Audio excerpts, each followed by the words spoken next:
ब्रह्मचर्य से बनने वाले ओजस में वो ताकत है कि आप सही लोगों को और सही सिचुएशंस को अपनी ओर अट्रैक्ट करने लगते हो। साथ में गलत चीजें आपसे दूर होती चली जाती हैं। आप पहले से ज्यादा शांत होते हैं। आसानी से कोई बात आपको विचलित नहीं कर सकती। आप शरीर के तल पर भी ये फील कर पाओगे कि पहले की तरह मैं बीमार नहीं पड़ता। जैसे जैसे ये ओजस बढ़ेगा आप अंदर से खुश रहने लगते हैं। जब आप अंदर से इतने आनंद में जी रहे हो, इतने रिलैक्स्ड हो, तो अश्लील चीजें देखने की जरूरत ही नहीं होगी। दोस्तों, ये ओजस एक एडवांस लेवल की शक्ति है जो इंसान को तब मिलती है जब उसने लंबे समय तक अपनी एनर्जी को बचाया हो। इसमें मॉडरेशन नहीं चलता कि हफ्ते में एक बार या महीने में एक बार ब्रह्मचर्य नष्ट कर लेता हूँ। नहीं, अगर सारी संभावनाओं को देखना है तो पूरी निष्ठा के साथ अपने वज्र की रक्षा करनी होगी। आपके शरीर में ओजस को बढ़ने के लिए मानसिक नियंत्रण का होना काफी जरूरी है। इसमें नाड़ी शोधन प्राणायाम उत्तम लाभ आपको देगा। शुरुआत 10 मिनट से करें और धीरे धीरे करके इस अभ्यास को बढ़ाते चले जाएं, क्योंकि हर दिन जब ऊर्जा बढ़ रही है तो ज्यादा ध्यान देने की जरूरत होगी। अब मित्र, क्योंकि आप ब्रह्मचर्य का पालन कर रहे हैं, आपके जीवन में कुछ बड़ा लक्ष्य है, तो ब्रह्म मुहूर्त का सही तरह से उपयोग करना अत्यंत लाभकारी रहेगा। सूर्योदय के साथ हमारी पिट्यूटरी ग्लैंड, हमारी ग्रंथियां ये एक्टिव होना शुरू हो जाती हैं। तो प्राकृतिक नियमों के साथ जीने पर, साधना या प्राणायाम करके या मात्र पैदल चलने से भी आपको शारीरिक और मानसिक स्तर पे फायदा मिलेगा। ब्रह्मचर्य की असली ताकत तब आप अनुभव करते हैं जब आपकी चेतना ऊपर के चक्रों पर हो, जैसे थर्ड आई यानी आज्ञा चक्र।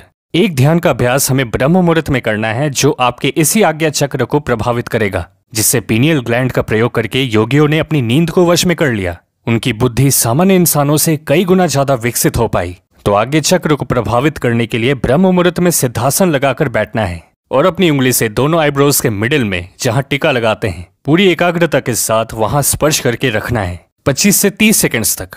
फिर थोड़ा सा रुक करके दोबारा रिपीट करें।